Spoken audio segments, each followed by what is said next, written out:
مرحبا حبايبي، شلونكم؟ ان شاء الله الكل يكون بخير. اليوم راح نسوي طريقة عمل التشريب العراقي الأصلي خطوة بخطوة. المواد اللي راح نستخدمها اليوم هي لحم، بصل مثروم، ليا أو دهن اللحم، وراح نستخدم المعجون وتيتا وهم بصل بس على حالة بدون ما نقطعه، وثوم. البهارات نومي بصرة أو لومي، كاري، قرفة، فلفل أسود، وهيل، وأكيد ورق لورا. وأول خطوة بالتحضير راح نخلي اللي على النار ونخليها إلها أن تذوب كل الدهن مالتها. وبعد ما اللي تذوب لنا الدهن اللي بيها راح نضيف اللحم قطعة قطعة وراح نخليه إلى أن يتشوح ويصير لونه ذهبي.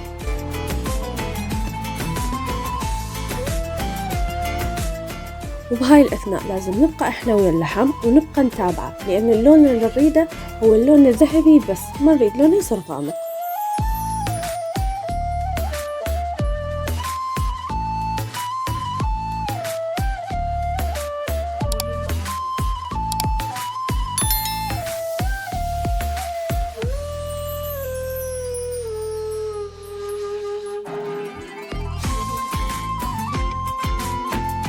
بعد ما لون اللحم يصير عندنا ذهبي يجنن راح نضيف عليه البصل المقطع، ونحاول على قد ما نقدر نداخل البصل بين اللحم حتى ياخذ هو هم تشويحه على الدهن مال اللحم.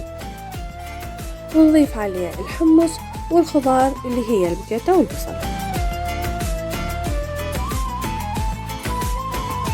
وأكيد ما ننسى البهارات راح نضيفها كلها مباشرة.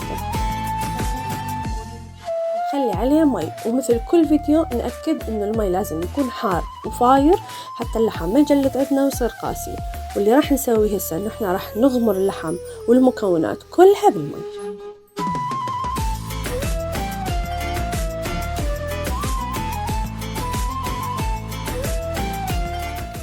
وبعد ما ياخذ سلقة بسيطة راح نبدي احنا نحضر المعجون.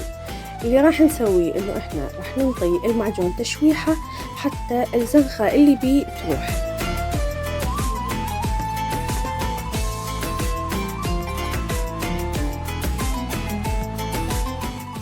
ونضيف على المعجون صلصة الطماطة، واحنا هذه عندنا جاهزة بس انتم ممكن تحضروها بالبيت.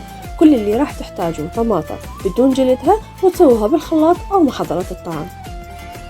وبعد ما نخلطها ويا المعجون كلش زين راح نضيفها على التشريب.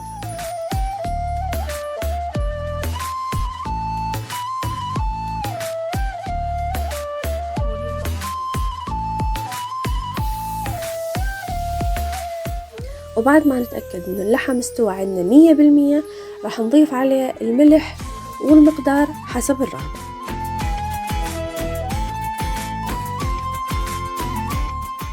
وهنا راح نكون وصلنا لآخر خطوة وهي التقديم. احنا هنا مقطعين خبز عراقي وراح نبدي نحط عليه مي تشريب.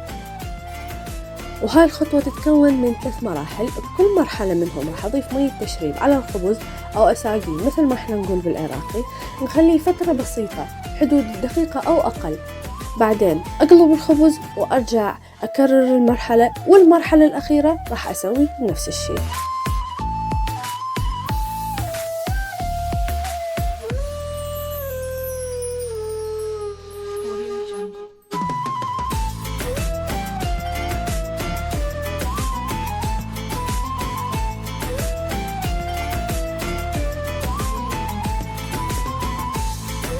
وبعدها نضيف عليه اللحم وباقي المكونات اللي عندنا.